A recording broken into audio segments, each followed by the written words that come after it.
Let me show you some of the journalism that you get when I'm focusing in on this stuff. And listen, man, I don't always need to travel places to do journalism. In fact, I've got this new project called the Unwoke Wiki, in which we are sourcing and documenting primary source information to get it all in one place, get it organized into a database. Now, a couple of days ago, me and one of the volunteers that's working on the wiki, and I'm not going to say who, but she knows who she is. And she doesn't want me to say who, by the way. I'm like respecting her wishes.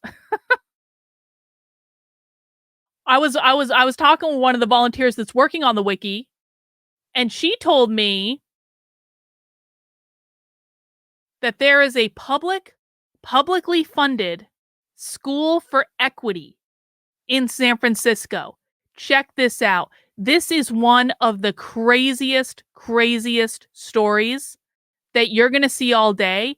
And sadly, this story is going to be outshined by the fact that Charlie Kirk is attacking Martin Luther King on Martin Luther King Day. Because that's just the way the news cycle rolls. Conservatives will never focus on things that are important. They will always focus on nonsense. All right? But check out this story. This story has 3 different levels of crazy. There are 3 levels of crazy, okay? The first level of crazy is that there is a public school in San Francisco, literally in the San Francisco Unified School District, that is a school for equity. It is literally called the June Jordan School for Equity, public taxpayer-funded school. We all know what equity means, don't we? Pop quiz for the chat. What does equity mean in one word? And it begins with M, and I'm going to give you a hint because I want the right answer. I don't want any flowery paragraphs. I want one word. What does equity mean? Begins with M. Go. And of course, Bot has to jump right in and say socialism. But it is Marxism. Equity means Marxism. Equity means Marxism. It means Marxism. Marxism. Because equity is all about ending all disparities in outcomes, equality of outcomes. You cannot have equality of outcome without Marxism. This is the definition of Marxism. It is Marxism. It is Marxism. It is Marxism. So there is a school for equity in San Francisco funded by the taxpayer that flat out says on its website that they are teaching a curriculum entirely seeped in social justice. They are teaching social justice in math. They are teaching social justice in science. They are teaching social justice in the humanities, arts, language, special education. Keep that in mind because that special education piece is going to become important in about a minute. Multicultural curriculum, community connections, blah, blah, blah. They have literally infused social justice, which is Marxism, in every single subject in this school on the taxpayer dollar. Now, that's crazy thing number 1. Crazy thing number 2 is apparently this school is so seeped in social justice that it forgot to teach kids how to read and how to do math. And we know that because we found their school accountability report card. In fact, there are 3 years of their school accountability report card that you can download on the Substack and see for yourself. Now, what does that school accountability report card say? Well, it says that in English, 10% of kids are proficient in English in this school. 10%. 10%. And that's in grades 3, 8, and 11. So it's all across the school. Only 10% of these kids know how to read. That's not even the craziest bit. In math, 0%. They have a 0% proficiency rate in math. 77% of the students were tested for their proficiency in math. 0% are proficient.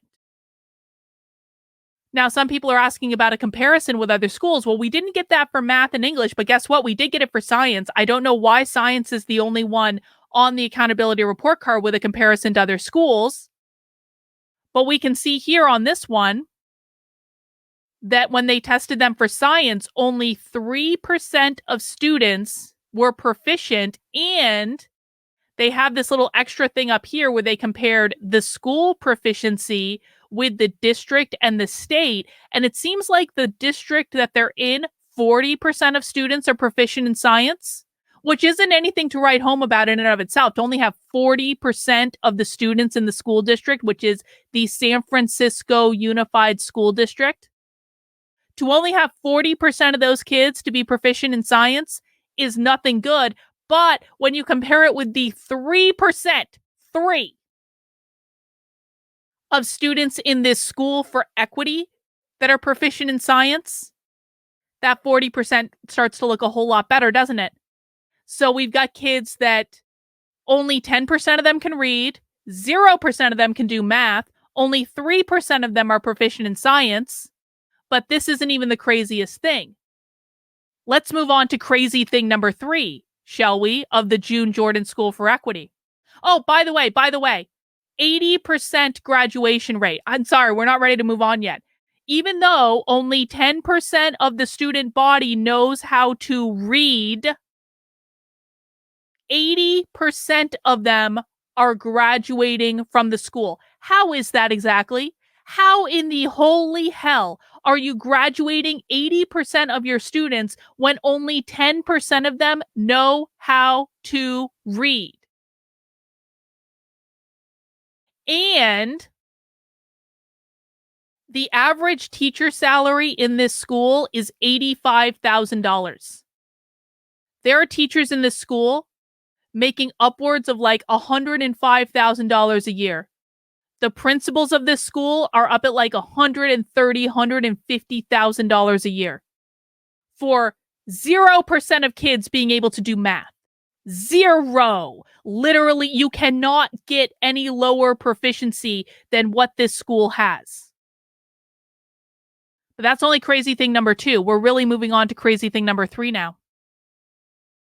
So for those of you who have been following the news, California's Attorney General has been having a massive hissy fit, and this is an article from yesterday, where there are school districts in California that are saying, we're going to tell parents what gender and pronouns their kids are using. And the California Attorney General is having a massive hissy fit about this, and he's saying it is against student privacy state law for you to tell parents what gender their kids are identifying as. I'm going to say that again. The California Attorney General is threatening public schools who disclose to parents what names and pronouns their kids are using in school, and saying that if schools disclose information about their kids to parents, then that is a violation of the California state constitution. Now, I don't agree with that at all, but let's just play this game for a second. Let's just play this game. If it is a violation for a public school to tell parents what names and pronouns their kids are using in school, then do you guys think that it's a privacy violation for a school to post confidential IEP student data on their website? IEPs are individual education plans. They're used in special education to make sure that students have the help and support they need to be successful in schools. IEPs are usually some of the most confidential information that exists in the school. So if it's if it's against California law to tell parents what gender their kids are identifying as at school, do you guys think it's against the law for IEPs to be posted publicly by a taxpayer-funded school? What do you think? What do you think? Because that is exactly what they're doing. That is exactly what they're doing. The June Jordan School for Equity literally posted student confidential IEP information on their website. And the way that we found it is literally indexed in Google. It's indexed in Google. If you search for the June Jordan School of Equity in Google, you are going to find a page on their website labeled IEPs. If you go to that page, there is a message on there saying, the following links contain our students' personal information. Please be sure to securely close these pages when you're not actively referencing them. This is public on their website. I didn't need no username and password to get this. We literally found this from Googling it.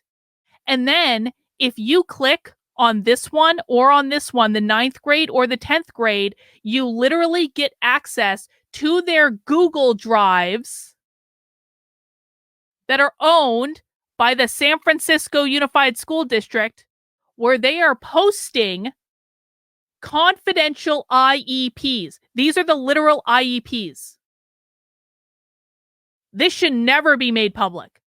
This is a big effing no-no. This is such a big effing no-no that not only does it probably violate California State Education Code, it also probably violates FERPA, which is a big effing deal. You violate FERPA, you get a metric ton of funding pulled.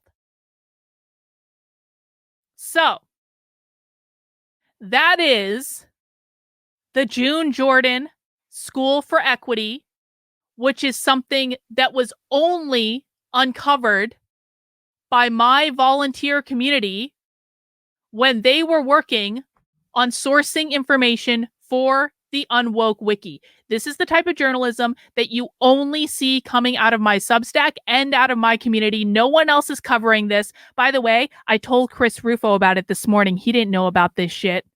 Have you seen him share it yet? He knows about it. He responded to it. He knows what's going on. We'll see if he does anything with it. If you think your conservative influencers are up to speed on this stuff, we are light years ahead of them. We are finding the things that no one else on the internet is finding, and we can only do that with your support. So guys, if you want to see this continue and you want to help send me to go undercover at an event in a couple of months to tell you what's going on, please sign up to support my work on my Substack, Carlyn, KARLYN.substack.com. All of the profits that I make get reinvested in doing this. I don't have a life. This is all I do. This is all I spend my time doing. You guys are paying for my time. You're paying for my attention. You're paying me to provide you with receipts and to tell you the truth about what's going on and to show you things that no one else on the internet is showing you. All right? So let's keep this party going, guys. I need some funding to go to this undercover event, and I know you can hook me up. I know you can. You can find out more on the Substack right now. Another way you can support the work I'm doing is, of course, to head over to the Unwoke Art store, which is unwokeart.com. This is my merch store. And I have a special surprise because over the weekend, I made this socialist or gay design. And it was supposed to be a joke at first. I was just messing around. And then everyone told me to put it on a t-shirt because it was funny. And it is really funny. Honestly, I think that this is effing hilarious.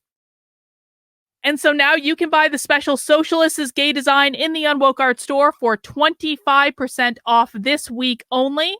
You can get it on t-shirts. You can get it on sweatshirts. You can get it on hoodies. You can get it on stickers. You can get it on posters, mugs, bags, all that good stuff. And I even did some different colors too. You can get some different colors, not just black this time. Check it out. You can get it in a soft cream, or you can get it in a mustard. I kind of like the mustard one myself. You can get it in an autumn, not to be confused with socialist autumn, more like drab, burnt orange autumn. You can get it in a military green. You can get it in lots of different colors. If you want, of course, we have to have some sense of pride flag, but making it a little bit drab because we want it to look vintage. So that is the latest design in the Unwoke Art store right now, and you can get it. This is going to be a permanent thing in the store. I don't intend on taking this one down, but you can only get it at 25% off for this week only. All the designs are 25% off, and that discount is automatically taken at the checkout. And of course, all merch purchases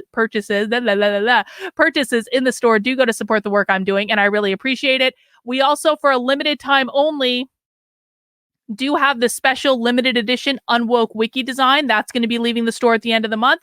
And the Steamboat Willie Whiteness Means Capitalism design. That's going to be leaving the store at the end of the month as well. So just a couple weeks left to get those designs if you feel so inclined.